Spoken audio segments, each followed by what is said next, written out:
वेदांत परिभाषा, वेदांत परिभाषा ग्रंथ में पेज नंबर 93 पेज पर देखिए, ननु मिला स्वप्न रथादि अधिष्ठानतया, मिल गई पंक्ति। देखिए पंक्ति को पढ़ते हैं। ननु स्वप्न रथादि अधिष्ठानतया उपलभ्यमान देश विशेषस्य अपि तदा असन्निकृष्टतया अनिर्वचनीय प्रातिभाषिक देश अभ्युपगंतव्य तथा च रथाद्याद्यास कुत्र इति चेत। मिला पंक्ति। तो ननु से लेकर इति चेत यहां तक पूर्व पक्षी का ग्रंथ है। और पूर्व पक्षी क्या कहना चाह रहा है तो वो देखिए अभी। तो ननु इत्यादि से, उसके पहले अवतरणिका के रूप में एक वाक्य लिखेंगे। देखिए, ननु एवं अपि, ननु एवं अपि स्वप्नोपलब्ध रथादीनाम,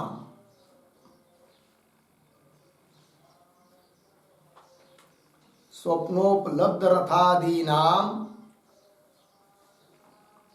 अध्यस्तत्वम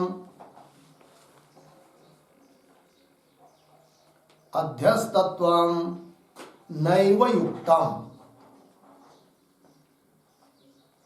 नैव युक्तम अर्धविराम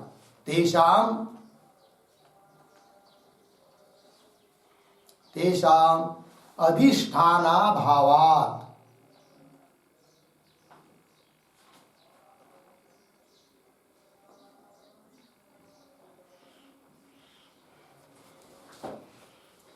तेषाम अधिष्ठानाभावात् इति शंकते ननु इति, इति शंकते ननु इति। ठीक है, अर्थ देखिए भाई। पूर्व पक्षी के शंका करने का अभिप्राय यह है कि वह कहता है कि स्वप्नोपलब्ध रथादीना, विषय ये चल रहा था कि स्वप्न पदार्थ भी अनिर्वचनीय उत्पन्न होते हैं, जैसे शुक्ति रजत रज्जु सर्प, उस प्रकार स्वप्न पदार्थ भी क्या होते हैं, अनिर्वचनीय उत्पन्न होते हैं। किंतु उसका कहना है कि स्वप्न पदार्थों को अध्यस्त कहना ठीक नहीं है। क्यों? तो वो कहता है अध्यस्त पदार्थ जो होता है उसके लिए कोई न कोई अधिष्ठान चाहिए। तो स्वप्न पदार्थ के लिए कौन अधिष्ठान बताओ?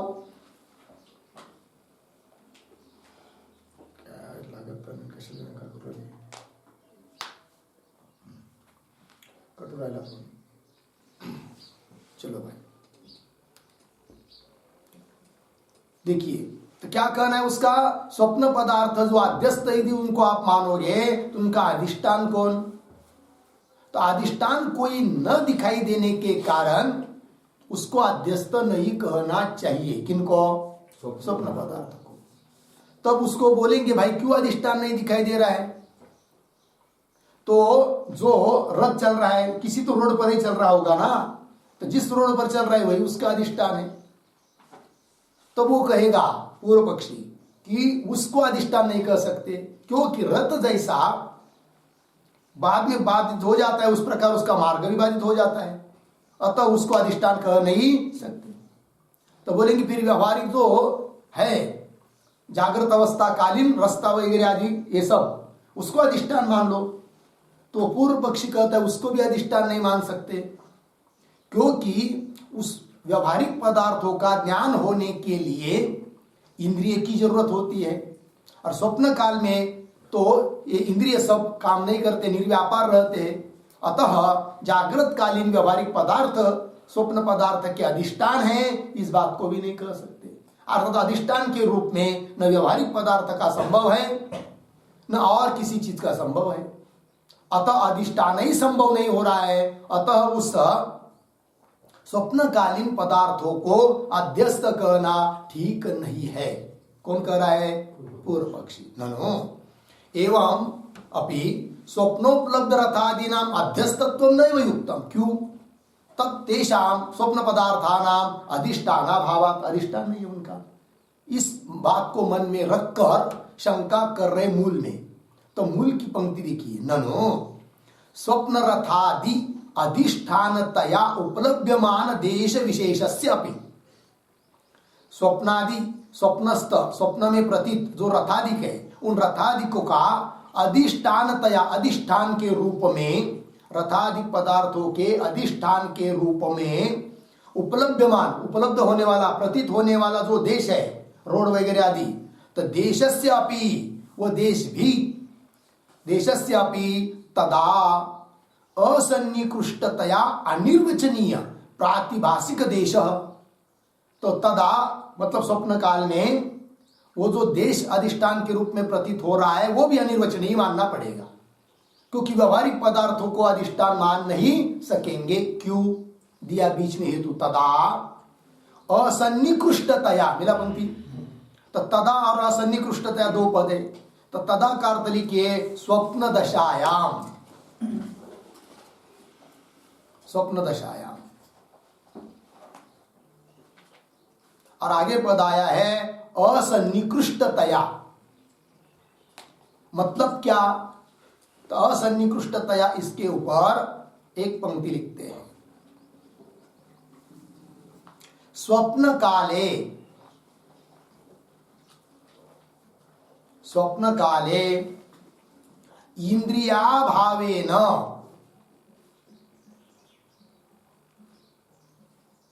इंद्रियाभावेन अप्रकाशमानस्य, अप्रकाशमानस्य व्यवहारिकस्य देशस्य,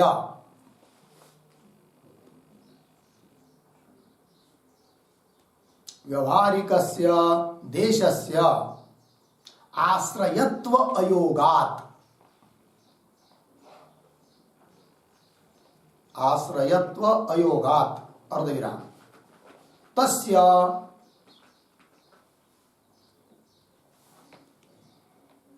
तस्य प्रातिभाषिकत्वं, प्रातिभाषिकत्वं स्वीकरणीयम् इति भावः, प्रातिभाषिकत्वं स्वीकरणीयम् इति भावः। देखो भाई अर्थ, स्वप्न काले, स्वप्न काल में इंद्रियाभावेन, जो इंद्रिय होते अपने, वह सव्यापार रहते कि उस समय नहीं, निर्व्यापार रहते। तो इंद्रियाभावेन अप्रकाशमानस्य व्यवहारिकस्य देशस्य, तो इंद्रिय निर्व्यापार है इसलिए व्यवहारिक देश प्रकाशमान है कि उस समय, अर्थात व्यवहारिक देश का ज्ञान हो रहा है कि उस समय नहीं है। तो व्यवहारिक जो देश है जागृत कालीन, उसका ज्ञान ही नहीं हो रहा है, तो उस जागृत कालीन व्यवहारिक देश को स्वप्न पदार्थ का अधिष्ठान मान नहीं सकते।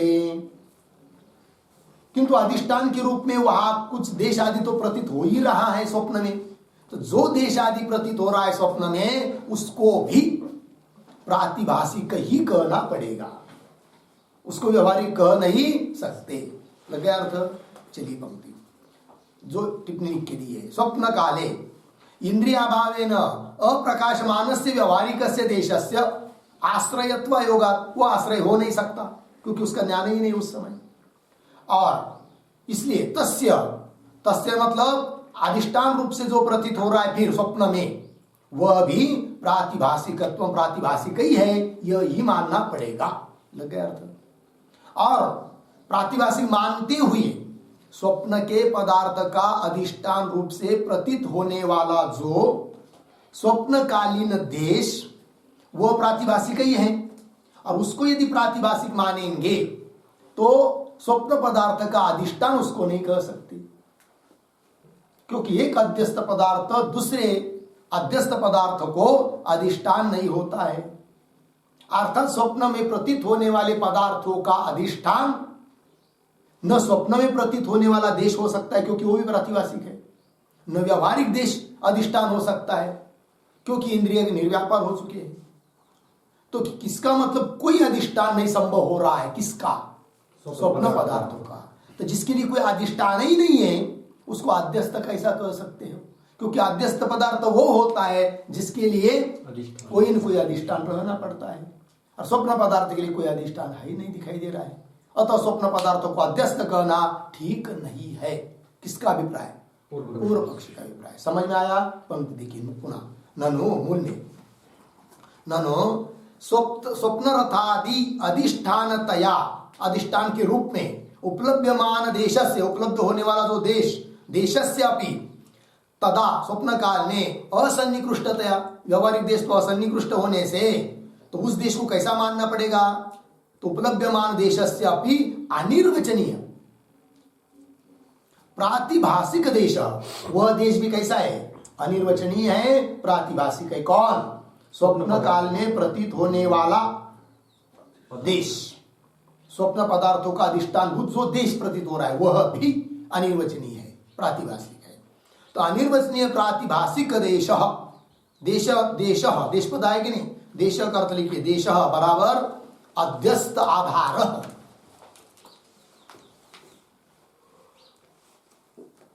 अध्यस्त आधार मतलब अध्यस्त पदार्थों का आधार रूप में प्रतीत होने वाला देश, आधार, वो भी प्रातिभाषिक ही मानना पड़ेगा। अभ्युपगंतव्य।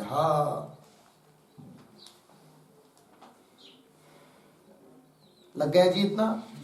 आगे चलिए फिर।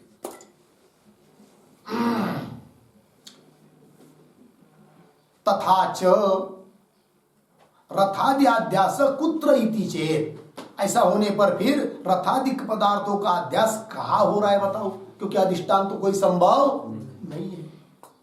लग गया कि नहीं? तो स्वप्न पदार्थों में पदार्थों का अधिष्ठान करके जो स्वप्नकालीन देश प्रतीत हो रहा है वो भी अधिष्ठान नहीं हो सकता। क्यों? पहली बात वो भी अध्यस्त है, दूसरी बात वो ज्ञात है। क्या है? ज्ञात है। और अधिष्ठान वो होता है जो अज्ञात रहता है, सामान्य रूप से ज्ञात, विशेष रूप से अज्ञात। इसलिए स्वप्न पदार्थ का अधिष्ठान स्वप्नकालीन देश नहीं हो सकता, और दूसरा कोई अधिष्ठान संभव नहीं है। अधिष्ठान है ही नहीं है तो स्वप्न पदार्थों को अध्यस्त कैसा मानेंगे? नहीं मान सकते। लगा था? तो क्या लिखा है अंतिम में? प्रातिभाषिक देश अभ्युपगंतव्य पद आया कि नहीं? अभ्युपगंतव्य, इसके ऊपर एक वाक्य लिखेंगे। क्यों उसको प्रातिभाषिक मानना पड़ेगा? देखिए भाई, तो अभ्युपगंतव्य इसके ऊपर लिखिए। अज्ञातस्य एव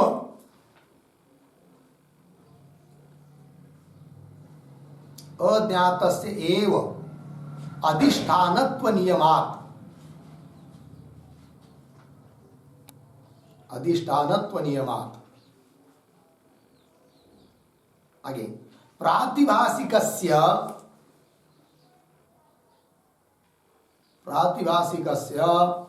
अज्ञातत्व अभावेन, अज्ञातत्व अभावेन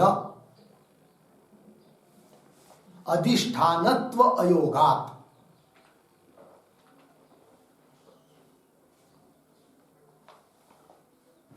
अधिष्ठानत्व अयोगात् अर्धविराम अन्यस्य च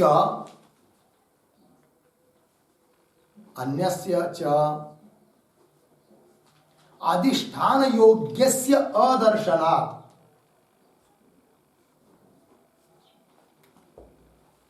अधिष्ठान योग्यस्य अदर्शनात् स्वप्नाध्यासः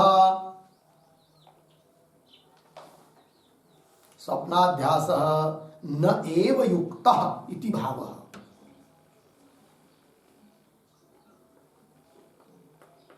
न एव युक्तः इति भावः। ठीक। अज्ञातस्य एव अधिष्ठानत्व नियमात्, अधिष्ठान वो होता है जो अज्ञात, विशेष रूप से अज्ञात रहता है, सामान्य रूप से भले ध्यान हो। और यहां पर प्रातिभाषिकस्य अज्ञातत्व अभावेन, स्वप्न काल में अधिष्ठान के रूप में प्रतीत होने वाला जो देश है वो ज्ञात है, अज्ञात तो ही नहीं है, अतः उसको अधिष्ठान कह नहीं सकते, क्योंकि अधिष्ठान वो होता है जो छिपा रहता है।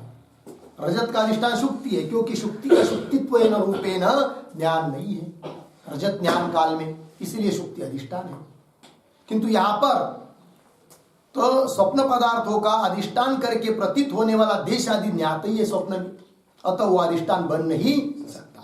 वही अज्ञातस्य अधिष्ठानत्व नियमात् प्रातिभाषिकस्य अज्ञातत्व अभावेन, प्रातिभाषिक पदार्थ जो है वो अज्ञात नहीं है, अज्ञातत्व अभावेन अधिष्ठानत्व होगा, इसलिए अधिष्ठान बन नहीं सकता। और अन्यस्य च अधिष्ठान योग्यस्य अदर्शनात्, दूसरा कोई अधिष्ठान होने योग्य दिखाई नहीं दे रहा है, इसका मतलब स्वप्न पदार्थ के लिए कोई अधिष्ठान ही नहीं है, और अधिष्ठान न होने के कारण स्वप्नाध्यास नहीं युक्त, स्वप्न पदार्थ अध्यस्त है ये कहना ही ठीक नहीं है। कौन कह रहा है? पूर्व पक्षी। पंक्ति देखिए मूल में, प्रातिभाषिक देश अभ्युपगंतव्य तथा च, मिला पंक्ति, तथा च आया कि नहीं? तथा च का मतलब क्या? तथा च का अर्थ लिखिए, तथा च बराबर अधिष्ठान योग्य नहीं, एक मिनट, अधिष्ठानतया उपलभ्यमानस्य, अधिष्ठानतया उपलभ्यमानस्य देशस्य, उपलभ्यमानस्य देशस्य प्रातिभाषिकत्वे, प्रातिभाषिकत्वे, ठीक है। देखो भाई, अधिष्ठान इतना अर्थ है तथा जगह, अधिष्ठानतया उपलभ्यमान से, अधिष्ठान के रूप में उपलब्ध होने वाला देश स्वप्न में, वह भी प्रातिभाषिक होने के कारण तथा च, फिर रथादि अध्यास पुत्र, रथादिकों का अध्यास कहाँ मानोगे, है कि नहीं? एक प्रातिभाषिक पदार्थ तो दूसरे के लिए अधिष्ठान हो नहीं सकता, अध्यास तो हो रहा है, फिर कहा अधिष्ठान कौन? कोई नहीं। रथादि अध्यास कुत्र इति चेत, मिला? रथादि अध्यास पद आया कि नहीं? रथादि अध्यास मतलब स्वप्नाध्यास, रथादि अध्यास ये तो सामान्य उल्लेख है, विशेष उल्लेख है, तो रथादि अध्यास इसका अर्थ स्वप्नाध्यास, कुत्र कहां पर? इति चेत, मिला? ये हुआ पूर्व पक्षी। अब उत्तर दे रहे सिद्धांती, न, ये पूर्व पक्षी ऐसा मत बोलो कोई अधिष्ठान ही नहीं है करके, अधिष्ठान है। कौन अधिष्ठान है भाई? तो कौन अधिष्ठान है, किस अधिष्ठान को मन में रखकर सिद्धांती उत्तर दे रहे हैं, तो इस बात को समझने के लिए न के पहले अवतरणिका के रूप में एक वाक्य, मनोवच्छिन्नस्य जीव चैतन्यस्य, मनोवच्छिन्नस्य जीव चैतन्यस्य, जीव चैतन्यस्य स्वप्नाध्यासाधिष्ठानत्वं, स्वप्नाध्यास अधिष्ठानत्वं, स्वप्नाध्यासाधिष्ठानत्वं, अधिष्ठानत्वं उपपादयन्, उपपादयन् आशंकां निराकरोति,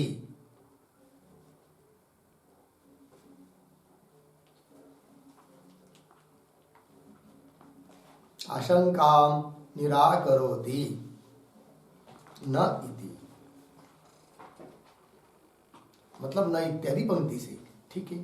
अर्थ देखिए भाई, मनोवच्छिन्न, मन अथवा अंतकरण, अंतकरणावच्छिन्न जीव चैतन्य ही स्वप्न पदार्थ का अधिष्ठान है, इस बात का प्रतिपादन करते हुए उत्तर दे रहे सिद्धांती न इत्यादि पंक्ति के द्वारा। मिल गया?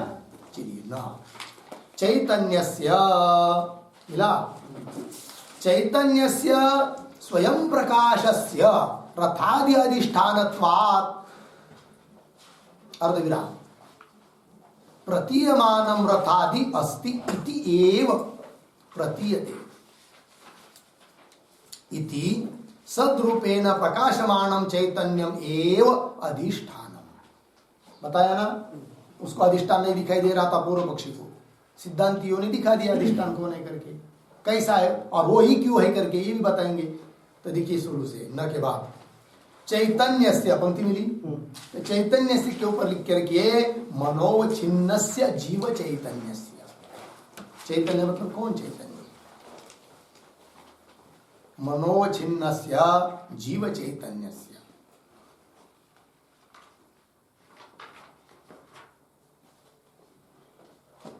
ठीक है, मन से अवच्छिन्न जीव चैतन्यस्य। आगे चलिए, चैतन्यस्य स्वयं प्रकाशस्य, स्वयं प्रकाशित वो चैतन्य जीव चैतन्य मनोचिन्न चैतन्य वही अधिष्ठान है।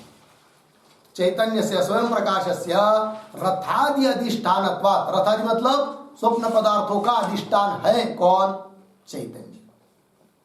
और अधिष्ठान होने के कारण ही क्या?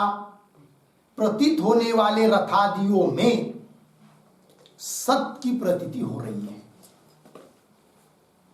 यदि चैतन्य अधिष्ठान नहीं रहता तो रथादि तो कल्पित है, अनिर्वचनीय, उसमें कहा सत्ता है।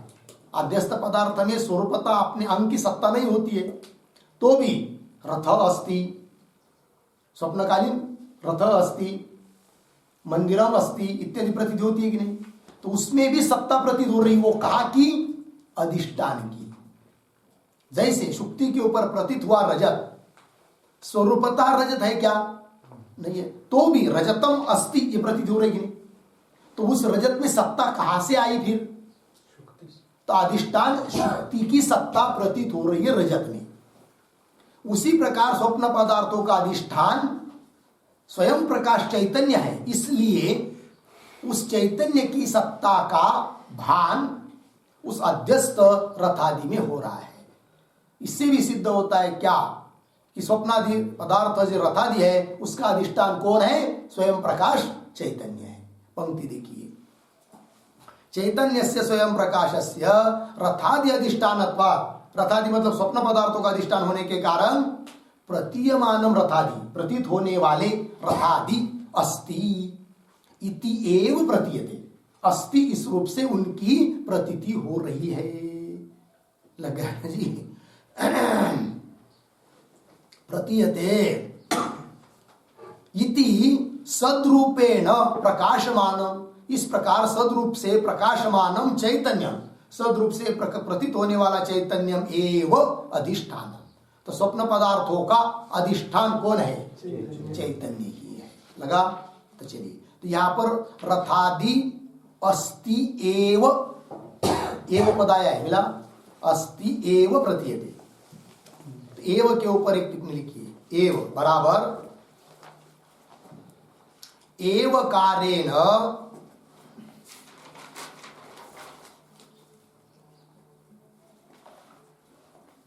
एवकारेण अधिष्ठान निष्ठस्य, अधिष्ठान निष्ठस्य सत्वातिरिक्तस्य, सत्वातिरिक्त धर्मांतरस्य, सत्वातिरिक्त धर्मांतरस्य, सत्वातिरिक्त धर्मांतरस्य भान निरासः कृतः,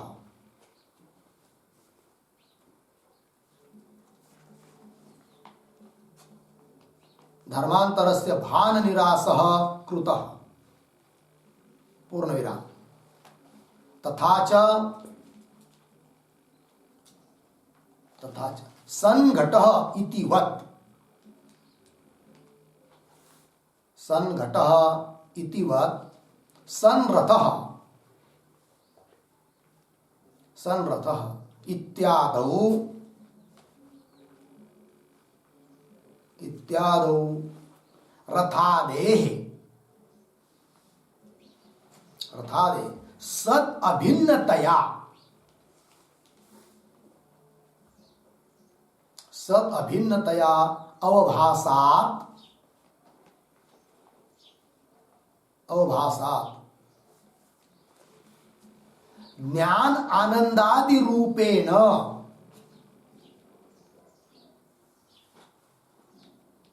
ज्ञान आनंदादि रूपेण अप्रकाशमानस्य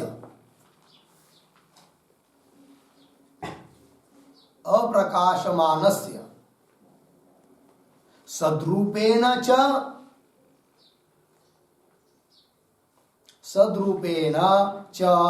प्रकाशमानस्य सद्रूपेण च प्रकाशमानस्य जीव चैतन्यस्य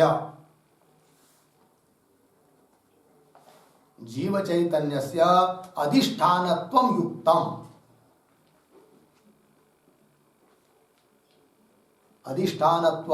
युक्तम् इति भावः।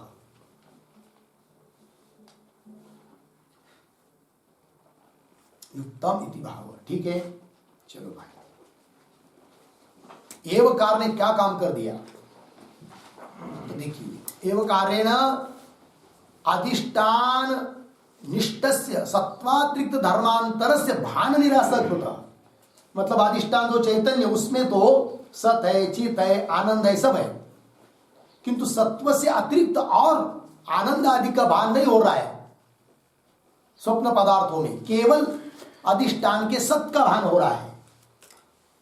ठीक है ना।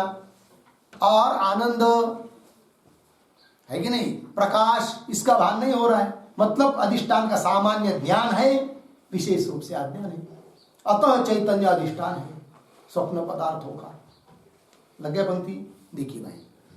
निराशक होता तथा च संघट इतिवत, घट है इसकी तरह, संरत इत्यादि रथादेह सद अभिन्नतया अवभासा, रथ आदि की प्रतीति कैसी हो रही है, सत से अभिन्न होकर प्रतीति हो रही है।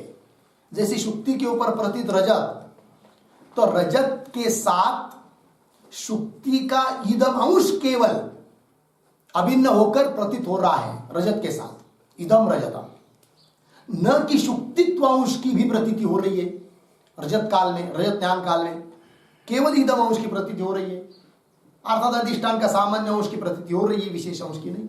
अतः रजत का अधिष्ठान है शुक्ति। उसी प्रकार स्वप्न पदार्थों का अधिष्ठान है जीव चैतन्य। क्यों कि उसका एक धर्म सत, वो तो स्वप्न पदार्थ के साथ अभिन्न होकर प्रतीत हो रहा है, और उसी अधिष्ठान जीव चैतन्य के जो अन्य आनंद प्रकाश इत्यादि धर्म वो प्रतीत नहीं हो रहे। अतः स्वप्न पदार्थ का अधिष्ठान कौन है, जीव चैतन्य है। ठीक है, देखिए तो संरत इत्यादि रथादेह सत अभिन्नतया, अवभासमान सत से अभिन्न होकर प्रतीत होने से, और ज्ञान आनंद आदि रूपेण अप्रकाशमानस्य, वो जो अधिष्ठान चैतन्य जीव चैतन्य ज्ञान रूप से आनंद रूप से अप्रकाशमान है, तो अप्रकाशमानस्य, और सद्रूपेण प्रकाशमानस्य, सद्रूप से प्रकाश है, क्योंकि सत अधिष्ठान के सत, अधिष्ठान का सब धर्म अध्यस्त स्वप्न पदार्थ के साथ अभिन्न होकर प्रतीत हो रहा है, इसलिए सब का प्रकाश है, प्रतीत हो रहा है सब। तो सद्रूपेण च प्रकाशमानस्य जीव चैतन्यस्य अधिष्ठानत्वं युक्तम, इसलिए जीव चैतन्य ही वहां पर अधिष्ठान है। किसका, स्वप्न पदार्थों का। ठीक है, चलिए। रथादि अस्ति इति एव प्रतीयते इति सद्रूपेण प्रकाशमानं चैतन्यम् एव अधिष्ठानम्। लग गए पंक्ति। तो स्वरूप से प्रकाशमान चैतन्य ही अधिष्ठान है। आगे, देश विशेष अपि चित अध्यस्त प्रातिभाषिक। देश विशेष अपि, देश विशेष मतलब स्वप्न में जो देश विशेष प्रतीत हो रहा है वह भी अध्यस्त ही है स्वप्न के पदार्थों की तरह। जैसे स्वप्न में प्रतीत होने वाला रथ अध्यस्त है, तो रथ जिस रोड पर चल रहा है वो रोड भी अध्यस्त है, ये कहने का भाव। देखिए, देश विशेष अपि चिद अध्यस्त, चिद अध्यस्त प्रातिभाषिक, चित्त पर अध्यस्त है और प्रातिभाषिक है। तो चित्त अध्यस्त मतलब क्या, तो चित्त अध्यस्त पद का अर्थ लिखिए जीव चैतन्य कल्पित।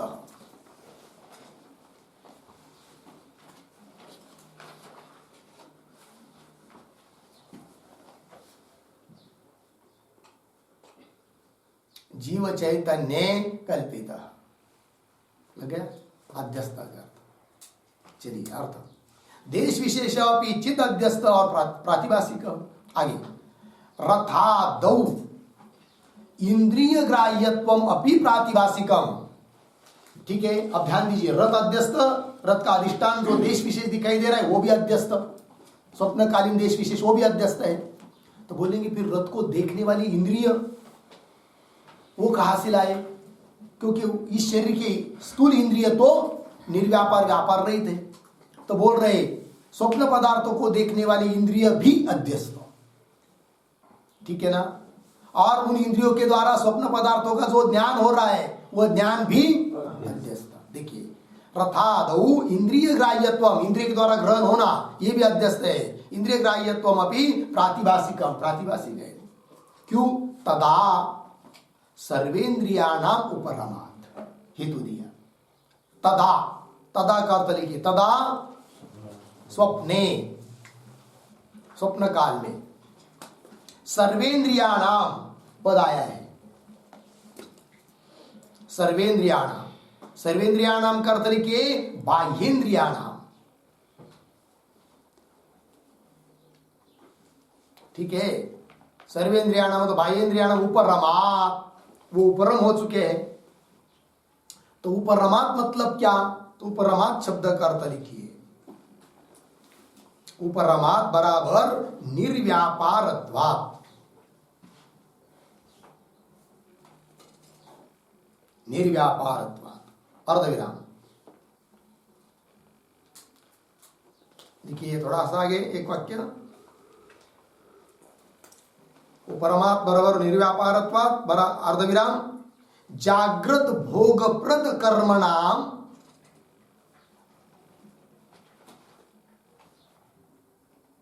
जागृत भोगप्रद कर्मणाम वृत्तिरोधेन, वृत्तिरोधेन देवानुग्रहाभावात्, देवानुग्रहाभावात्। ठीक है, चलो भाई बात समझ लेंगे। तो स्वप्न काल में बाह्य इंद्रिय उपरम हुए हैं, उपरम हुए मतलब निर्व्यापार हुए, व्यापार रहित हुए। तो प्रश्न उपस्थित होगा क्यों निर्व्यापार हो गए वो? इस स्थूल देह के जो इंद्रिय है, बाह्य इंद्रिय जिसको कहते हैं, वो स्वप्नों को नहीं देख सकते क्योंकि निर्व्यापार हुए। लेकिन क्यों निर्व्यापार हुए? व्यापार उन्होंने देखना आदि अपना कार्य करना, व्यापार क्यों छोड़ दिया? इसलिए कि उस समय उनके ऊपर देवता का अनुग्रह नहीं है। क्योंकि देवता का अनुग्रह रहने पर ही इंद्रिय काम करते हैं। लगे?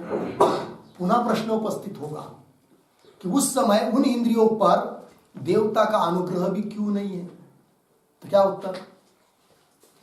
जागृत कालीन भोगप्रद कर्म उस समय नहीं है। जागृत कालीन भोग देने वाला कर्म जब रहता है तब देवताओं का अनुग्रह इंद्रियों पर रहता है, तब इंद्रिय पदार्थों को देखते जागृत काल में। और स्वप्न पड़ रहा है उस समय जागृत कालीन भोग देने वाला कर्म रुक गया है, उस दिन का समाप्त हो चुका है कि नहीं? अतः देवता का अनुग्रह नहीं रहा। किनके ऊपर? इंद्रियों के ऊपर। क्यों? देवता भी सोचते भाई प्रारब्ध नहीं इसका, तो हम क्यों इसके ऊपर अनुग्रह करेंगे? नहीं करेंगे, छोड़ देते हैं। और देवता अनुग्रह नहीं है तो इंद्रिय व्यापार करना छोड़ देते हैं। और इंद्रिय का व्यापार नहीं चल रहा है इसलिए वो बाह्य इंद्रिय स्वप्न पदार्थों को नहीं देख रहे हैं, किंतु मालूम तो पड़ रहा है मैं रथ को देख रहा हूं करके। फिर वो जो इंद्रिय ग्राह्यत्व है वो भी कैसा है? प्रातिभाषिक है, कल्पित ही है। लग गया अर्थ? चलिए तदा सर्वेन्द्रियाणाम उपरमात्, लगा इतना? तो बात क्या हो गई? सिद्ध पूर्व पक्ष ने क्या कहा था? शंका क्या की थी कि स्वप्न पदार्थ का कोई अधिष्ठान नहीं है, अतः स्वप्न पदार्थों को अध्यस्त कहना ठीक नहीं है। सिद्धांतियों ने उत्तर दिया, अरे भाई तुम्हारी दृष्टि बहुत स्थूल है, इसीलिए तुमको स्वप्न पदार्थ का अधिष्ठान नहीं दिखाई दे रहा है। किंतु अधिष्ठान नहीं है ये बात नहीं, क्योंकि जगत में कोई भी कल्पित पदार्थ अधिष्ठान के बिना रह ही नहीं सकता है। और स्वप्न कल्पित है, अध्यस्त है, तो उसका अधिष्ठान है तो कौन अधिष्ठान है? तो मनोवच्छिन्न जीव चैतन्य अधिष्ठान है। उस बात को बता दिया। अतः स्वप्न पदार्थ अध्यस्त है, इस बात की सिद्धि हुई। लग गया इतना?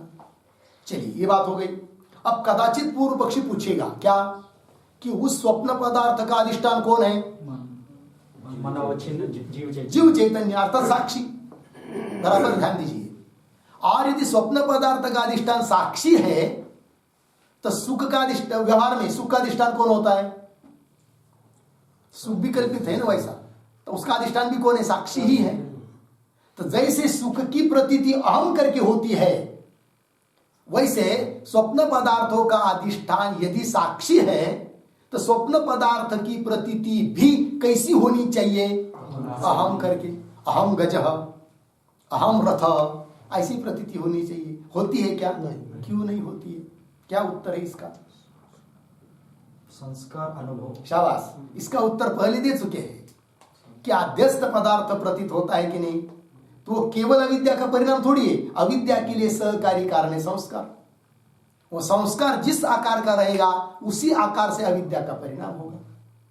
फिर संस्कार कहां से आता है? संस्कार अनुभव से आता है। तो संस्कार का कारण जो अनुभव, वो अनुभव जिस आकार का रहेगा उसी प्रकार का संस्कार और उसी प्रकार का अध्यस्त पदार्थ की प्रतीति, ये बता चुके हैं। इसीलिए स्वप्नकालीन प्रतीत होने वाले रथाधिक, गजाधिक, उनकी प्रतीति अहम गज ऐसी होनी चाहिए, ये बात पूर्व पक्षी कह नहीं सकता। इसका उत्तर पीछे दे चुके हैं वैदिक अंतिम में। अहम गजः इत्यादि प्रतीति आपादनम, ऐसी प्रतीति होनी चाहिए, ऐसे यदि बोलेगा तो इति प्रतीति आपादनम संपादनम, क्यों नहीं है? तो पूर्ववत निरासनीयम, पूर्व में इसका निराश किया है, वैसा ही यहां पर इस शंका का निराश कर देना चाहिए। तो पूर्ववत, पूर्व में निराश किया है। कहां पर? पेज नंबर 85 के ऊपर। 85 पेज पर गए ना वो विषय, यदाकार इत्यादि होगा इतना। अब आगे चलिए, आगे की पंक्ति। स्वप्न गजादयः साक्षात माया परिणामः इति केचित्। मिला? अंतकरण द्वारा तत्परिणामः इति अन्ये। अब स्वप्न पदार्थ की चर्चा चल रही है, तो स्वप्न पदार्थ तो किसी न किसी का परिणाम मानना ही पड़ेगा। तो किसका परिणाम है? तो उसमें मतभेद है। तो क्या मतभेद है उनको बता रहे हैं। तो स्वप्न गजादय पंक्ति आ रही है, उसके पहले अवतरणिका के रूप में थोड़ा लिखेंगे।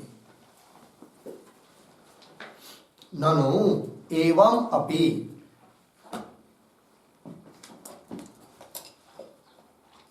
ननो एवं अपि स्वप्न रथादीनाम,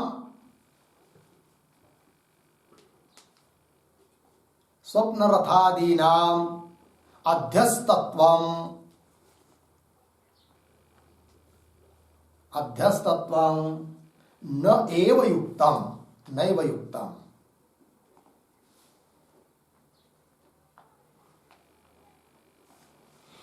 अर्धविराम। परिणामी उपादाना भावात,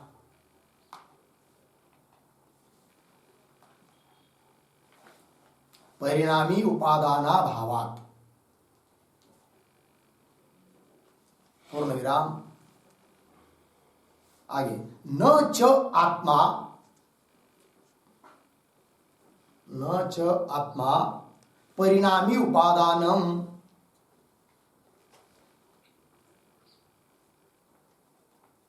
परिणामी उपादानम, अर्धविराम। निरवयवस्य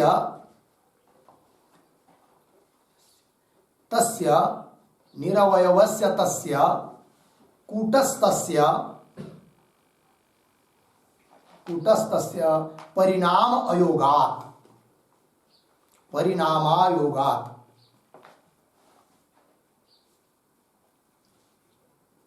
पूर्ण विराम। नापि अंतकरणम, नापि अंतकरणम, अर्धविराम। स्वाप्न रथाद्यपेक्षया,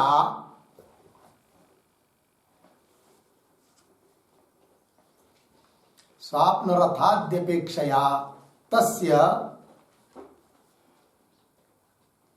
तस्य अल्प परिमाणत्वात्, अल्प परिमाणत्वात्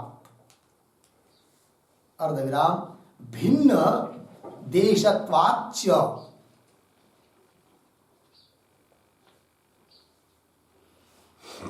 भिन्न देशत्वाच्च लिखा अर्धविराम। आगे रथादीनां बाह्यत्वात्, रथादीनां बाह्यत्वात् अंतकरणस्य उपादानस्य च, अंतकरणस्य उपादानस्य च अंतरत्वात् इति अतः आह अंतकरणस्य उपादानस्य च अंतरत्वात् इति अतः आह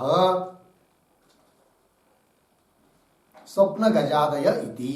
मूल की पंक्ति ठीक है। चलो भाई, स्वप्न गजादय इति हो गया, अर्थ समझेंगे। पूर्व पक्षी शंका कर सकता है, उसका उत्तर दे रहे मूल की पंक्ति से। तो क्या शंका होती है, हो सकती है? तो पूर्व पक्षी कहता है कि ननु एवं अपि, ऐसा होने पर भी, मतलब पीछे क्या कहा था कि स्वप्न का कोई अधिष्ठान ही नहीं है। तब अधिष्ठान बता दिया सिद्धांतियों ने कि जीव चैतन्य अधिष्ठान है। अच्छा अच्छा, बर मान लेंगे हम, जीव चैतन्य अधिष्ठान है, मान लिया। किंतु अधिष्ठान सिद्ध करने पर भी हम कहेंगे क्या कि स्वप्न पदार्थ अध्यस्ता नहीं है। कौन कह रहा है? पूर्व पक्षी। ननु एवं अपि, मतलब अधिष्ठान की सिद्धि कर दी आपने तो भी स्वप्न रथादि नाम अध्यस्तत्व नैव युक्तम, स्वप्न मतलब स्वप्नकालीन प्रतीत होने वाले रथाधिक अध्यस्त है, ये कहना ठीक नहीं। नैव युक्तम बोलेंगे क्यों? अब क्या तुमको दिक्कत हुई? अधिष्ठान नहीं मिल रहा था तो दिया ना आपको, अधिष्ठान बता दिया ना, अब क्या दिक्कत हो रही है? सिद्धांति पूछेंगे किसको? पूर्व पक्षी को। तब पूर्व पक्षी कहता है परिणामी उपादान अभावात, क्या स्वप्न पदार्थों के लिए कोई परिणामी उपादान ही नहीं है कि नहीं? तो बोले कैसे नहीं है परिणामी उपादान? आत्मा को मान लो। तो पूर्व पक्षी बोलता है न च आत्मा परिणामी उपादान, आत्मा परिणामी उपादान हो नहीं सकता। क्यों? निरवयवस्य तस्य, आत्मा कैसा है? निरवयव है, और परिणामी वो बनता है जो सावयव रहता है। आत्मा तो निरवयव है। दूसरी बात, आत्मा कूटस्थ है, कूटस्थ मतलब निर्विकार है, तो उसमें परिणामी रूप विकार कहां से होगा? है कि नहीं होगा? तो निरवयवस्य तस्य कूटस्थस्य परिणाम होगा, आत्मा परिणामी उपादान हो नहीं सकता।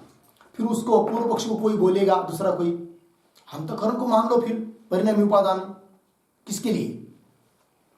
स्वप्न पदार्थ के लिए परिणामी उपादान कारण किसको मानो? अंतकरण को। जैसे दही के लिए परिणामी उपादान कारण कौन है? दूध। उस प्रकार स्वप्न पदार्थ के लिए परिणामी उपादान कारण मान लो किसको? अंतकरण को। तो वो बोलता है कौन? पूर्व पक्षी, अंतकरण को भी नहीं मान सकते। क्यों? बता रहा है नापि अंतकरण। क्यों?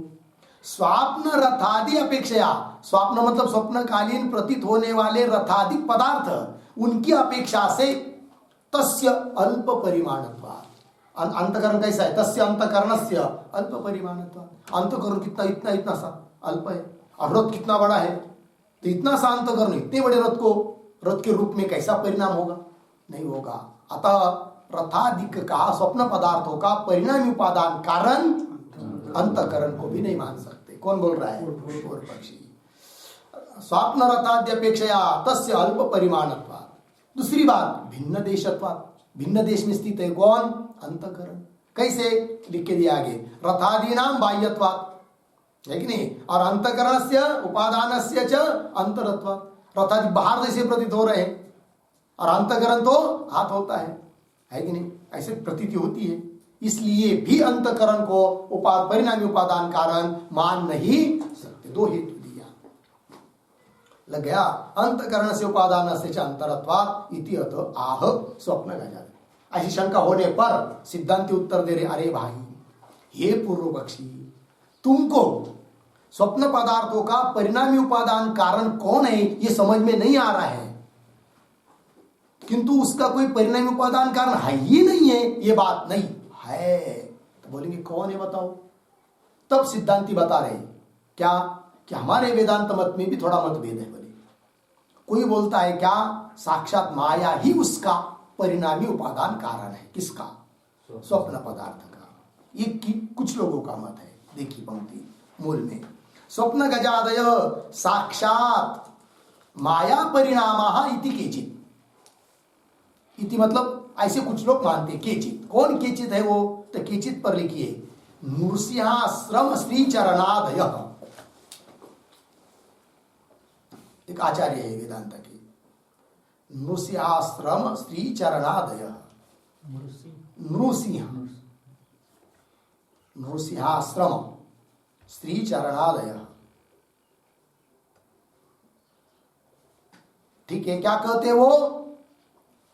साक्षात माया परिणाम, साक्षात माया का ही परिणाम है कौन? स्वप्न पदार्थ। साक्षात, साक्षात शब्द आया है। साक्षात मतलब साक्षात का अर्थ लिखिए। साक्षात मतलब अवयवादिकम विना।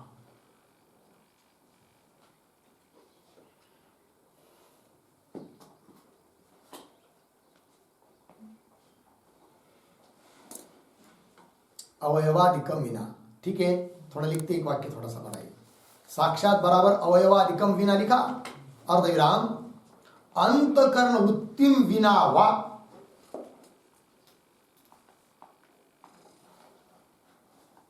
अंतकरण वृत्तिम विना वा इत्यर्थ। पूर्ण विराम। आगे, यथा व्यवहारिक घटादि सृष्टौ, यथा व्यवहारिक घटादि सृष्टौ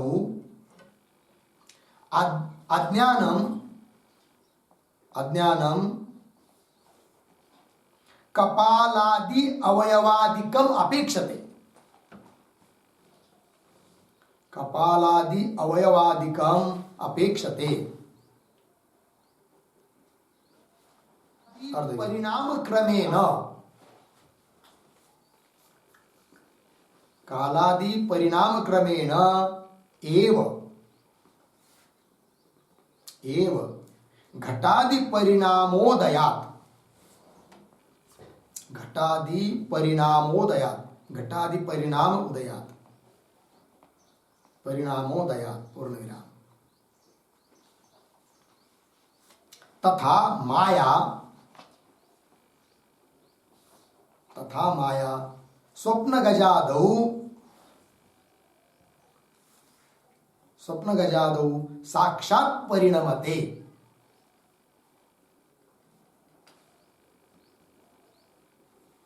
साक्षात परिणमते पूर्ण विराम।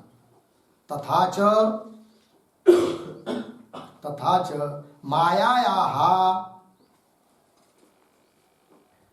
मायायाः परिणामी उपादानत्व संभवात्, परिणामी उपादानत्व संभवात्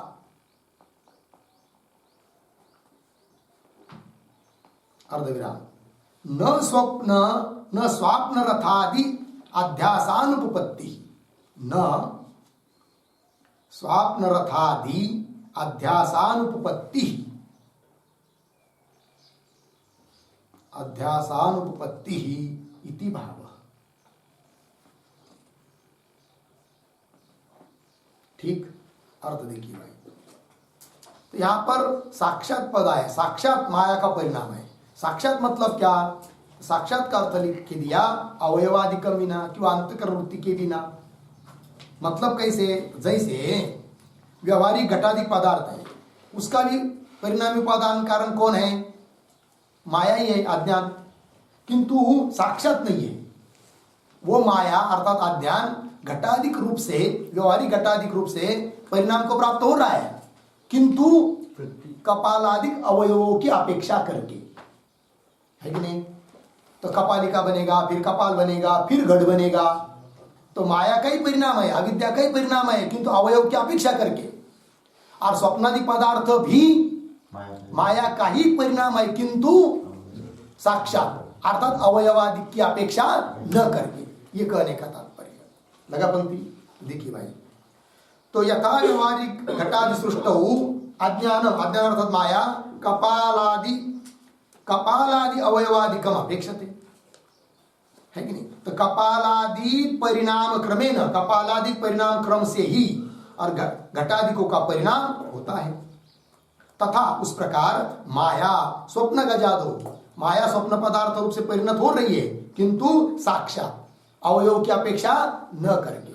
ऐसा नहीं है कि रथ का चाक बना लिया, फिर आग बना लिया, फिर धुरी बना दिया, फिर रथ बन गया, ऐसा है क्या? नहीं, साक्षात माया का परिणाम, ऐसा कुछ लोग कहते हैं। तथा च माया या परिणामी उपादान तो संभव, कुल मिलाकर पूर्व पक्षी की शंका का वारण हुआ।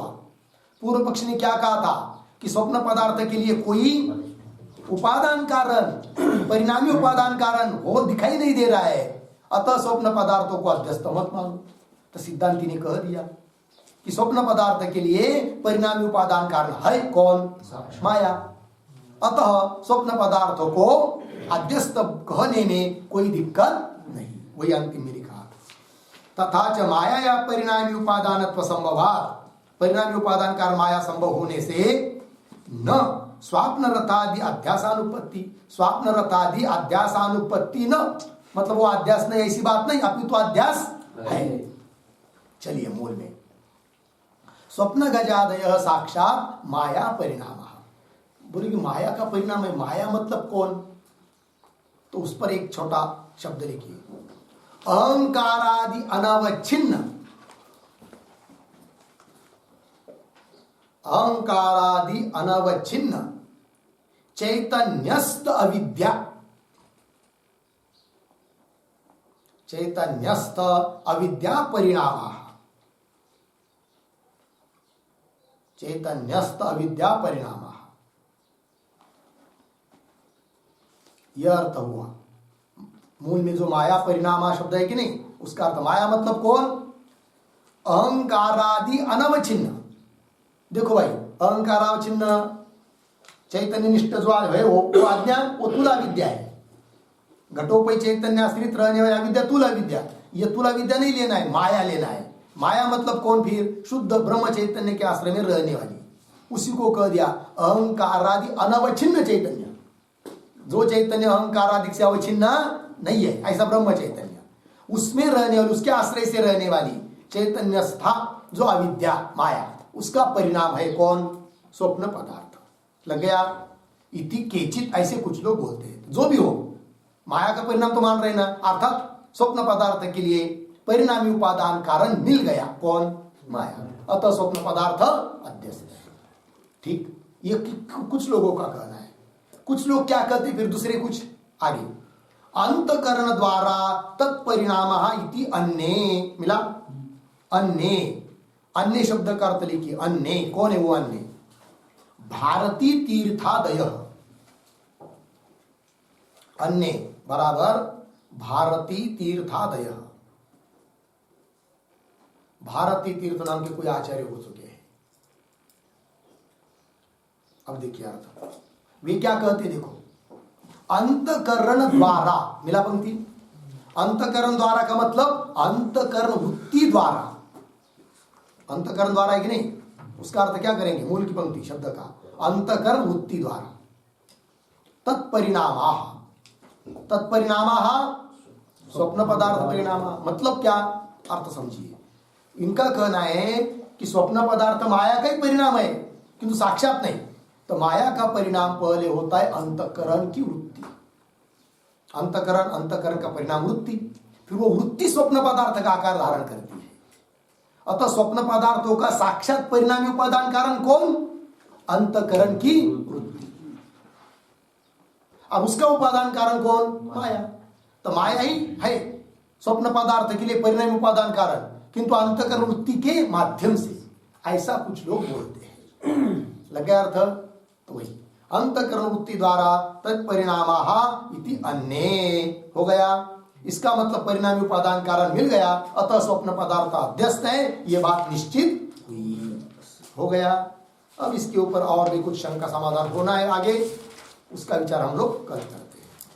ओम पूर्णमदः पूर्णमिदं पूर्णात् पूर्णमुदच्यते पूर्णस्य पूर्णमादाय पूर्णमेवावशिष्यते।